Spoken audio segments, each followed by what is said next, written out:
Nagpapatuloy ang ating kwento sa mga hiyawan ng mag-aaral dahil biglaang pagdanak ng dugo sa entablado. Napati ang mga guro ay natarante sa mga kaganapan at sinabi ng kalbong direktor ang PE teacher na gumawa ito ng paraan, ngunit makikita din sa muka ng guro ang labis na pagkatakot. Habang nagdadalawang isip ang guro, kinuha niya pera ng isang upuan. Pinalakas naman ng kalbo ang loob nito at sinabi na iligtas niya ang mga bata. Sumugod naman ng mabilis ang guro sa isang staff habang sumisigaw. Nagawa naman niyang matamaan ang staff sa ulo. Sa kanyang paghampas makikita natin sa ulo ng staff na napinsala talaga ito. Ngunit bigla itong nagsalita na kagaya sa katawan ng tao na ikinabigla naman ng guro. Dagdag ng staff na ang kanilang katawan ay gawa rin sa protina. Na sobra namang ikinatakot ng guro. At nagiba na nga ang kulay ng kamay ng staff at sinabi hindi siya magkapantay ng lebel sa mga tao. At makikita natin na tumilapo na lang ang mga dugo at ang upuan. Pagkatapos ng isang suntok ng staff, tinignan niya ng pababa ang guro na wala ng buhay. At sinabi na nga staff na hindi niya sinadyang mabasag ang ulo nito na ikinatakaw naman ng mga mag-aaral. Bigla namang ginulat ng staff ang mga mag-aaral na nagawa itong takutin sila. Sinabi ng hangal na kumag na gumawa ito ng paraan at sumagot naman ang kumag na ano namang dapat niyang gawin at nakita ba raw ng hangal kung anong nangyari sa kanilang guro. Dagdag pa ng kumag na hindi ba raw naintindihan ng hangal ang mga nangyari. Na hindi mga tao ang kalaban nila. Sa bandang likuran ng silid ay umaatres ang mga mag-aaral dahil papalapit na sa kanila ang mga staff. Ganun din sa bandang harap umaatres din ang mga mag-aaral dahil lumapit sa kanila ang halimaw na nasa katawan ni Mira. Sa patuloy nilang pag-atres nagbunguan na ang mag-aaral. At nagkumpulan na sila sa gitna na pinalibutan ng mga staff at ng halimaw. Makikita sa muka ng mga mag-aaral ang labis na takot sa kanilang nakita. Bigla namang pumalakpak ang staff na makinig ang lahat at kailangang huminahon ang lahat. Na ipinagtataka naman ng mga mag-aaral. Sinabuhan sila ng staff na maglalarawan sila ng tao at itaas lang ng mga mag-aaral ang kanilang mga kamay kung sa palagay nila na sila ang nilalarawan nito at kailangang tapat sila sa kanilang pagsagot. Nagsimula na nga ang staff, ang unang tanong niya ay kung sino sa mga narito ang mayaman. Hindi naman kaagad sumagot ang mga mag-aaral. Tinanong naman sila ng staff na wala bang mga mayayaman rito. At nagkatinginan ang mga mag-aaral sa isa't isa. May bigla namang mag-aaral ang lumapit sa unahan at sinabi niya na siya ay mayaman pero tinanong naman siya ng staff kung gaano siya kayaman. Sumagot naman ang mag-aaral na ang kanyang lolo ay nagmamay-ari ng isa sa pinakamalaking construction company sa bansa at ang kanyang ama ay isang National Assemblyman.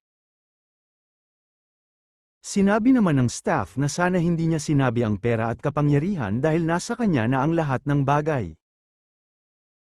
Pero napatanong ang mag-aaral sa mga sinabi ng staff. At may biglang tumusok sa kanyang noo. Na ikinatakot naman ng mga mag-aaral sa kanyang likod. Halimaw pala ang staff sa kanilang harapan at may lumabas na galami sa kanyang noo. At may kinuha ang halimaw sa batang mag-aaral. Na nagawang manginig ang katawan ng mag-aaral. At natapos na nga ang ginawa ng halimaw at ang katawan ng mag-aaral ay biglang kumalma. At hinugot na nito ang kanyang galami at kasabay nun lumipad din ang salamin ng batang lalaki. Makikita na nga natin na tumambo na nga ang katawan ng mag-aaral at kinopya naman ng halimaw ang katawan bata. At may pinulot nito ang salamin. Sinabi naman ng halimaw na isang katangahan lang ang mga tanong na yon. Dagdag pa ng halimaw na gusto niyang maging mayaman habang nakalipat na siya sa katawan ng mag-aaral. Balik sa nakaraan habang nag-uusap ang mga mag-aaral na nagtataka sa mga sinasabi ni Mira. At pati rin ang mga guro ay nagtataka rin dito. Lumapit naman ang host sa kinatatayuan ni Mira at sinabi na sabihin lang sa kanila kung lilipat ba ang kanyang pagtatanghal sa pag-arte. At sumagot naman si Mira na hindi siya interesado sa utak ng host. Na ipinagtaka naman ng host. At biglang hinawakan ni Mira ang muka ng host. Sabay sabi na hindi ibig sabihin niya na hayaan niya itong mabuhay na ikinagulat naman ng host ang mga pinagsaabi ni Mira. At binali na nga ni Mira ang leeg ng host. Sabay bitaw na parang walang nangyari. At patuloy pa rin sa panunood ang mga mag-aaral kay Mira. Namangha na nga sila sa ginawa ni Mira at sinabi ng isang mag-aaral na parang totoo ang palabas at hindi niya alam kung masasabik ba siya o matatakot at nasambit naman ng isa na sobrang hot daw ni Mir. Bigla namang tumalon si Mira sa kanyang kinatatayuan patungo sa mga mag-aaral. At sinabi niya na una sa lahat. Sabay labas ng galami sa kanyang noo. Sa braso. At pati na rin sa paa at isa palang halimaw ang nasa loob ng katawan ni Mira. Na ikinatakot naman ng mga mag-aaral.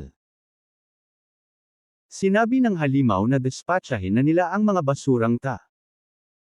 At bumwilo na nga ang mga galami ng halimaw.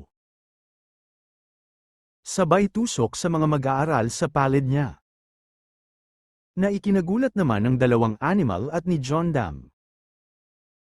Agad-agad na ikinamatay ng mga mag-aaral. Biglang sinabi ni John Dam na takbo.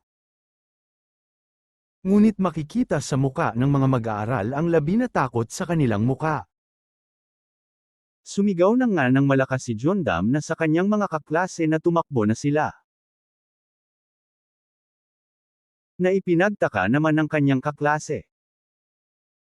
Sabay nagsisigaw din ang mga ito at tumakbo papalayo. At nagkagulo na nga ang mga mag-aaral. Na ipinagtaka naman ng mga guro ang mga pangyayari. Ngunit bigla silang hinaranggan ng mga staff na ikinagulat naman ng mga mag-aaral. Sabi ng staff na walang aalis sa kanilang lahat. Tinanong naman ng isang mag-aaral kung sino sila. Sambit naman ng staff na kami. Ay mga halimaw sabay labas sa kanyang galami galing sa kanyang bibig. Balik sa kasalukuyan nagulat naman ang lahat ng mag-aaral sa kanilang nakita sa kanilang harapan. Bigla namang sinabi ng isang mag-aaral na huwag siyang patayin nito dahil isa lamang siyang mahirap at walang talento. At higit sa lahat hindi rin maganda ang kanyang mga grades. Ngunit tahimik lamang na nakikinig ang staff. Sumagot naman ito sa mag-aaral na sure kagaya ba nito sabay labas ng kanyang galame sa mata. At sumigaw na lang mag-aaral habang nagsiliparan ang mga dugo nito. Ang mga guro at mag-aaral sa silid tahimik lang pinanood ang mga nangyari at makikita sa kanilang muka ang labis na pagkatakot. Tinignan naman sila sa isa pang halimaw. Nasambit niya na meron pala silang bisita galing sa ibang bansa at sigurado siya na ito ang guro sa Engels at nagulat naman ang banyang guro sa mga sinasabi ng halimaw. Lumapit na ang halimaw sa guro at nasambit ng guro na teka lang huwag itong lumapit. At pati ang mga mag-aaral ay natakot sa paglapit ng halimaw. Na pati si John Dam ay nanginig sa takot. May bigla namang sumigaw at nagtanong sa halimaw na anong klaseng mga nilalang sila na ikinagulat naman ng halimaw kung sino ang biglang nagsalita. Tinignan ng halimaw ang mag-aaral. At ito pala si John Dam at pumunta ito sa harap ng lahat. Sinabihan niya ang lahat ng tao sa silid na wala na silang magawa kung di harapin ang mga Alapiers na dahil wala naman sa kanilang lahat ang makakalabas ng buhay. Dagdag pa niya na yun ang kanyang pinaniwalaan. Sabay may binunot na bagay sa kanyang bulsa. At inulit niya ang kanyang tanong sa halimaw na anong klaseng mga nilalang sila. Pero hindi sumagot ang mga halimaw sa tanong ni John Dam. Dugtong pa niya na hindi sila ang klase ng halimaw na walang utak dahil halata sa kanilang mga galaw. Dagdag pa ni John Dam na kaya paano kung dapat mong ipakita sa amin ang isang maliit na piraso ng dignidad at sabihin sa amin. Pero bigla na lang lumapit ang halimaw kay John Dam at nagsalita ito na nakakatuwa raw ang batang babae na ito. Sabay kuha kanyang sombrero. At gumalaw ang mukha nito na parang mag-iibang anyo. Nagtaka naman si John Dam sa ginawa ng halimaw. Makikita naman sa mukha ni John Dam ang takot at sabi ng halimaw na meron siyang dapat sabihin kay John Dam. Tuluyan na ngang nagbago ang mukha ng halimaw at naging binata ang mukha nito at tinanong niya si John Dam na ano bang pagkakaiba ang kanilang gawin. Hinawakan ng halimaw si John Dam at sinabi na lumapit na siya rito gaya ng hiling niya at ito ay ikinagulat ni John Dam. Dagdag pa ng halimaw na gawin na raw nito ang pinaplano nito. At banutin ang raw ni John Dam ang maliit na blade sa kanyang bulsa para malaman nila kung kaya ba siyang patayin gamit ito. Pinagpawisan naman sa takot si John Dam sa mga sinabi ng halimaw. Dagdag pa ng halimaw na iniisip ba nito na magiging bayani siya. At sa kasong yun tama ka naman. Ngunit paano kung sakmalin ko bigla ang leeg mo sambit ng halimaw? Habang nakahawak ang halimaw sa leeg ni John Dam bigla namang nagsalita ang halimaw sa katawan ni Mira na teka lang muna na ipinagtaka naman ng isang halimaw. Tinawag ng halimaw ang tunay na pangalan ni John Dam at sinabi na si Mirahan raw ay hindi siya gusto. Sinabi naman ng isa pang halimaw na yan ba ang pangalan sa babaeng pinasukan mo at sumagot naman ang halimaw sa katawan ni Mira na oo at si Mira raw ay sobrang nagselos sa babaeng hawak nito. Dagdag pa nito na Mira ay puno ng puot na ikinabigla naman ni John Dam na si Shin Yong Kang pala ang tunay na pangalan. Sinabi naman ng halimaw na ikaw na ang bahala nito sabay tulak ni Shin Yong. Napaluhod naman si Shin Yong sa harap ng halimaw sa loob ni Mira. Bumangon naman siya agad at tinawag siya ulit ng halimaw, at ginamit niya ang alaala ni Mira at sinabi na wala siyang ideya kung gaano siya napupuot rito. Makikita sa mukha ni Shin Yong ang naghalo-halong emosyon at sinambit niya rin ang pangalan ni Mira. Lipat sa mga guro bamulong ang kalbo sa banyaga na gumawa ito ng paraan.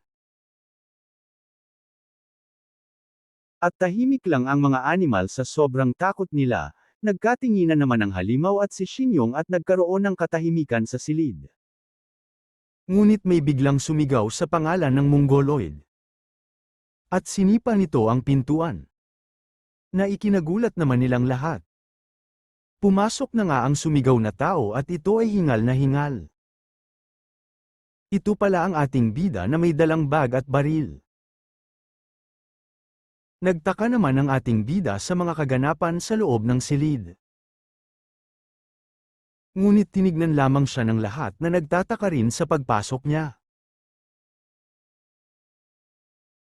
Tinanong naman ng halimaw ang kanyang kasama na sino ang batang yan at sumagot naman ang halimaw sa loob ni Mira na hindi niya alam dahil wala siya sa alaala ni Mira. Sinabi naman ng halimaw sa kanyang kasama na patayin ang ating bida. Agad naman itong sumunod sa utos.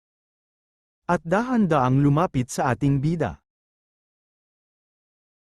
Na ipinagtaka naman ng ating bida. Nilabas na nga ng halimaw ang kanyang galame sa bibig. Na ikinagulat naman ng ating bida. At sumigaw ng malakas si Shin Yong na tumakbo na raw ang ating bida. Ngunit hindi magawang makatakbo ng ating bida dahil nanginginig ang kanyang paa sa sobrang takot. Sabi naman ng halimaw sa harap ng ating bida na mahina raw ang ating bida at tanga para sa kanilang paningin sabay nagsilabasan ang mga galami nito sa braso.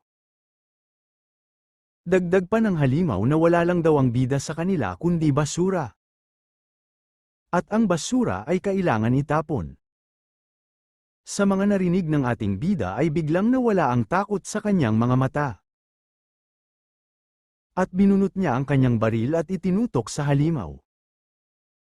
Na bahagya namang ikinagulat nito. Sumigaw na nga ang ating bida ng pagkalakas-lakas. At binaril ang halimaw sa balikat. Dito na muna tayo magtatapos mga idolo dahil hindi na kaya ng sipi ko. Salamat sa panunood.